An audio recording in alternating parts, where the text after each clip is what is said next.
Canada. Charlie Fox Peter Baker Dog. I'm approaching your field at 5,000 feet. Request landing instruction. Over. Charlie Baker Dog, this is London Tower. Runway number 10. Call me when on final. Over. London Tower. This is Charlie Baker Dog. Roger. Out.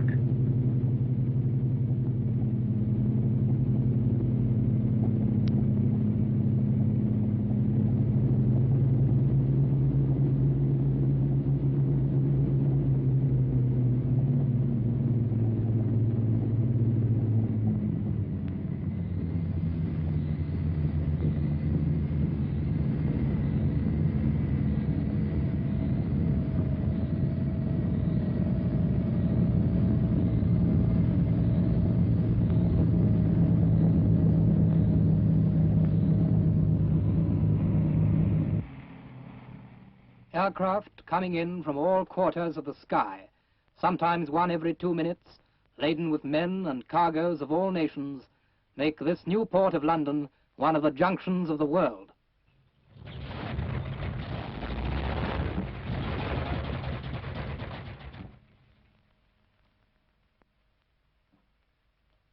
They call it Heathrow locally. A few years back it was 7 square miles of quiet Middlesex countryside. It was in April 1944 that history came to these country fields. An airport was required to finish off the Japanese, an airport for heavy, far-flying aircraft. An immediate need with an eye to the peaceful future. That was the beginning.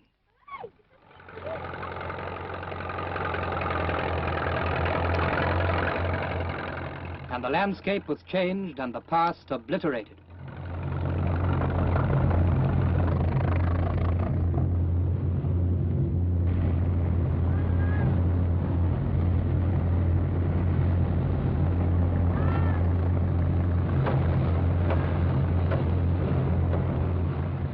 Then, from the huge cement mills, oceans of concrete like heavy lava poured forth to form the solid runways.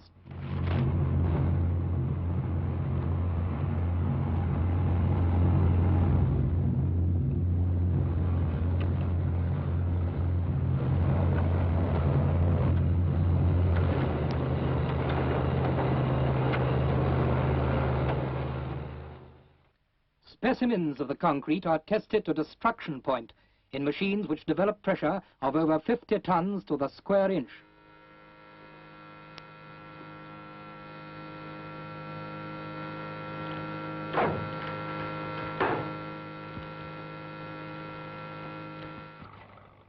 Now, as the runways stretch forth under the hands of the concreting gangs, the bulldozers, scrapers and grabs run out before them, preparing more ground and digging trenches for the complicated system of drains and cables that lie below the concrete.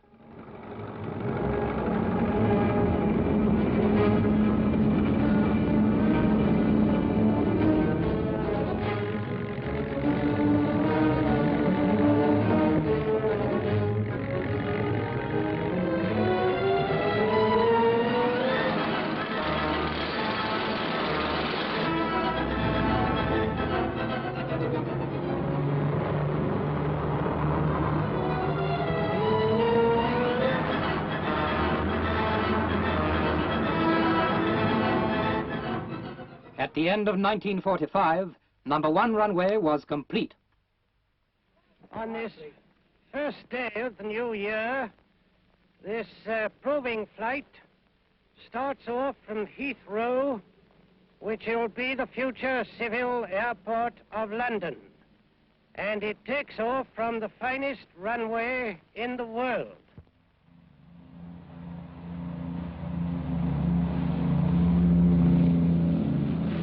On January the 1st, 1946, with 1 runway in service and 2 others near completion, Heathrow officially became London Airport.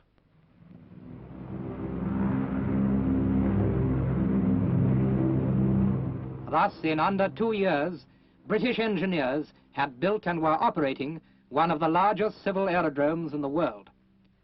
But those were still pioneer days, and it was a time of flux and improvisation. Marquees, caravans and RAF huts were the airline offices, custom sheds and passenger lounges in those days. It was like a circus, but it was also history in the making.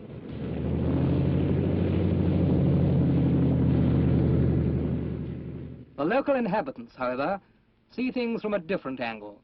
To the older ones, it must have seemed strange indeed to see giant aircraft roaring down paths that once they knew as pleasant loitering lanes.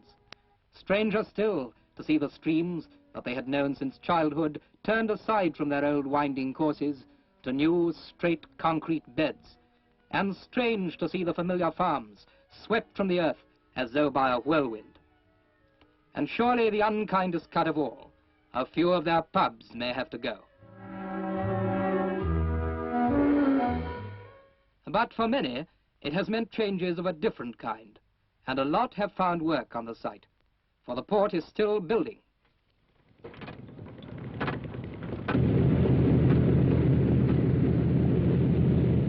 Each time a pilot comes in from the other side of the world, he sees new changes. From this busy frontage of control towers, offices and hangars are drawn all the skeins of the web of the world's airways. This port has been founded. It has come to stay. Already it provides every scientific facility and every type of information necessary for the safe navigation of the air.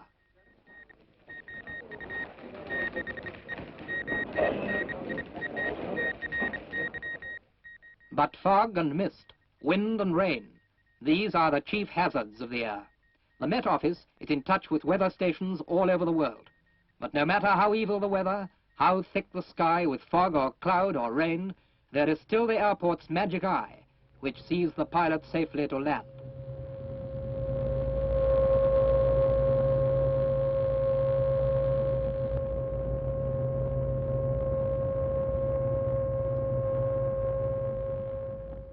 Black and blind as it may be above, safely, surely, they lead him down to the runway.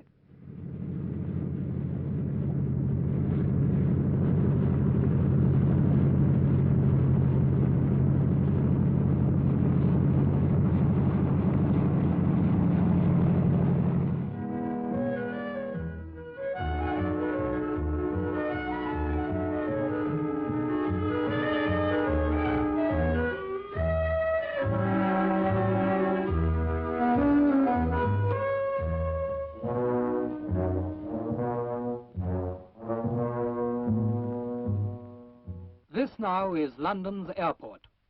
Out of the sky and into the sky, day and night the travellers come and go. Last year it was 400,000. Next year it will be many more.